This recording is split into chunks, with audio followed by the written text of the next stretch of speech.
We're in Weston-super-Mare at the moment. Have you actually been and stood and looked at where this, if we built the big barrage, that is one of the options, where it would go? It is going to go from Brean Down over to Wales.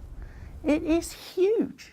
I mean, people talk about Hinkley Point, the nuclear power station, as being, you know, an eyesore or affecting the amenity, but forgetting all the effect on habitat and the birds and everything that this might have in the river, it is going to be a huge amenity change for the people who live in the area. You know, it's not a question of producing the energy at whatever cost. It's about finding the cheapest way so we can produce as much energy as possible with as little carbon footprint as possible. I don't think that Sustainability South West will be coming down at the moment on the basis of the evidence that is before it at the moment on one side or the other. It will be raising questions and making challenges because of what I'm saying, that we don't have all the information that enables us to say this is absolutely the best way of spending what is at the moment said to be £16 billion, but we all know what happens to these big projects. It's bound to be more than that. I'm not saying at this stage that we should rule it out, and certainly don't think we should rule tidal power generation out.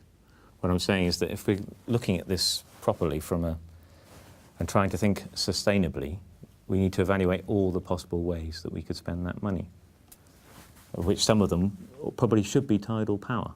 This is a long-term legacy, which is safe and clean and secure. We own it. Yeah, we're on the end of the pipeline. We can have this, and it will last for a very long time. So that was what the SDC came down on. That actually it does have that benefit, and if you can successfully find a way of compensating for habitat loss, it's a good thing to have in your toolkit. I agree with all this stuff. That, you know, absolutely right. The energy security that Colin talks about and we've talked about in the past, and I absolutely agree with that, because I think there's some false assumptions there. But the question for me is that, you know, this energy is going to be expensive, and the SDC have said so, and everybody else has said so.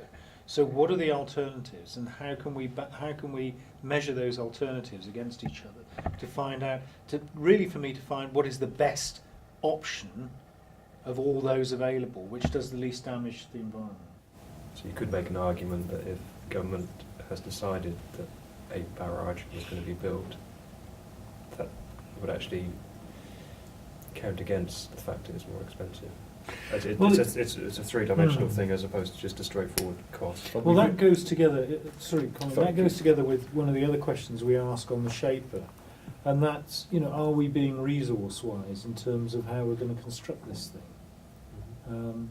Because, as I remember it, and I admit, Jackie, I read a long time ago, a lot of the material for the barrage is going to have to be barged down from Scotland, because those are just about the only place you get the volumes of material you need, the stone, and the right quality of stone for building this thing.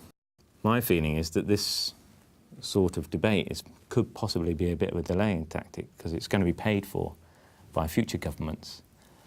And you can be seen to be doing things around renewable energy without actually committing your own resources, without committing your political credibility to it. And meanwhile, the big questions are not being answered. You know, why aren't we spending more on renewable? Why aren't we tackling fuel poverty? All of those are being conveniently ducked while another problem is being looked at.